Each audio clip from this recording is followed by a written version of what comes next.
I couldn't run 1 mile 6 months ago, not because I was out of shape, not because I was too old, too heavy, or too busy. I couldn't run 1 mile because I was doing the one thing almost every beginner does wrong. I was running too hard, too often, and I thought that was dedication. It wasn't dedication. It was self-sabotage wearing better shoes. Here's the part that stings. You think more effort equals more progress. You think if you're not gasping by minute 3, you're wasting your time. So you go out, you sprint the first quarter mile like you're being chased, and by minute 5, your lungs are on fire and your legs feel like wet cement. You walk the rest, you feel like garbage, and 2 days later you do it again because you think that's what training looks like.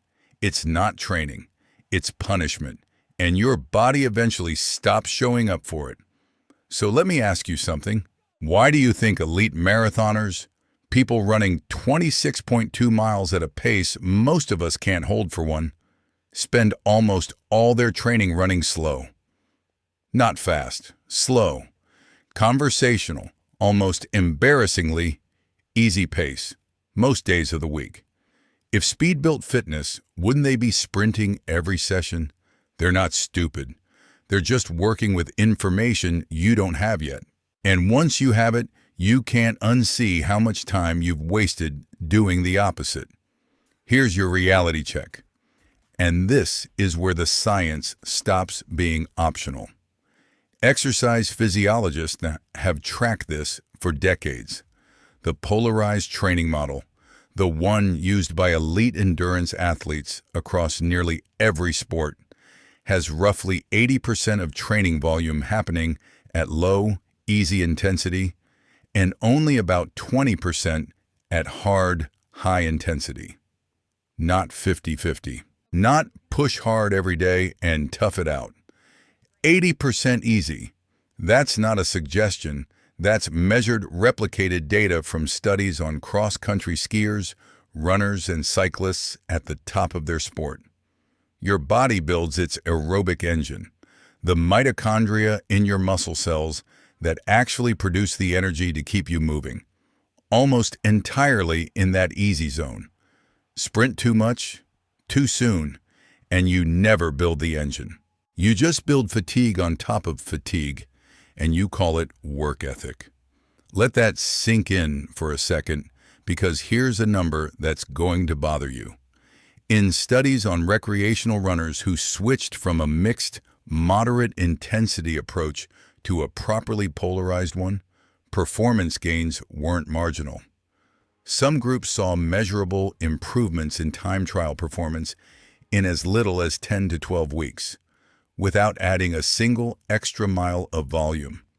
Same distance, same time commitment, just distributed completely differently. That means the thing standing between you and being a better runner right now might not be more effort. It might be less in the right places. And here's the second thing nobody tells beginners, the thing that actually explains why you felt like you were failing. Your cardiovascular system, your heart, your lungs, your blood's ability to carry oxygen adapts fast. We're talking weeks. Studies on previously sedentary adults show measurable improvements in VO2 max, your body's ability to use oxygen, within 4 to 6 weeks of consistent aerobic training. But your tendons, your ligaments, the connective tissue holding your knees and ankles together, that adapts on a completely different timeline. Collagen remodeling in tendons is slow.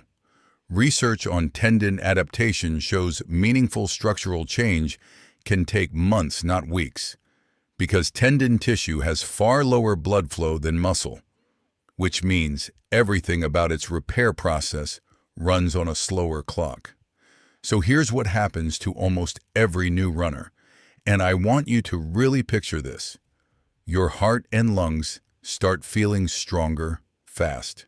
You feel like a runner. Your resting heart rate drops. Your breathing evens out. You finish a run and think, I've got this now. So you push harder, run more, run faster.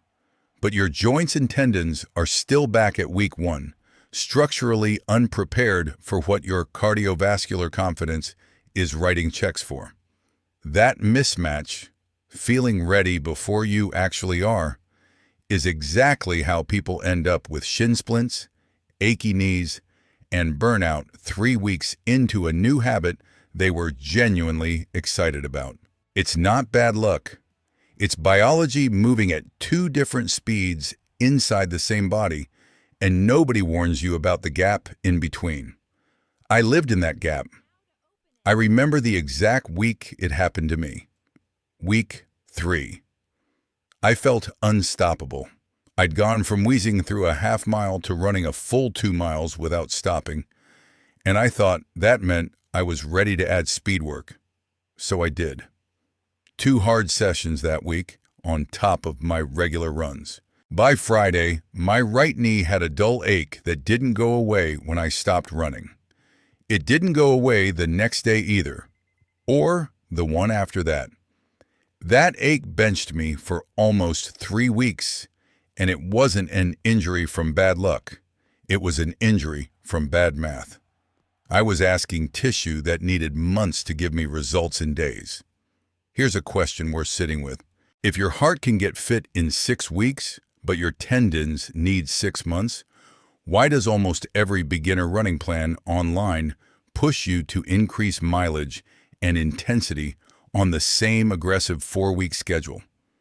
Because it's built around what feels good and looks impressive, not around what your connective tissue can actually absorb.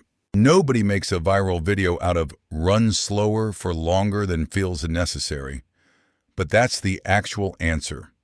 So what changed for me once I finally stopped guessing? I stopped chasing the burn. I ran slow enough that I could hold a conversation, actually talk in full sentences for almost every single run. It felt insultingly easy. It felt like I wasn't even training. That's exactly the point. I let my legs run at a pace that matched what my tendons and joints could handle, not what my ego wanted to prove. And only once a week did I let myself go hard. 1 interval session, short, intentional, done. That's it. Everything else stayed embarrassingly comfortable, on purpose.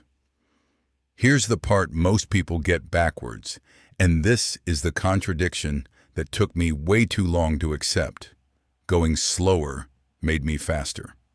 Not eventually, faster in weeks. Because I wasn't constantly digging myself into a fatigue hole, my body actually had the recovery window to adapt.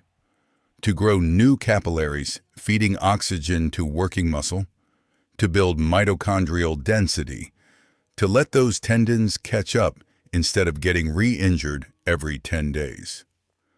Running easy isn't the absence of training. It is the training.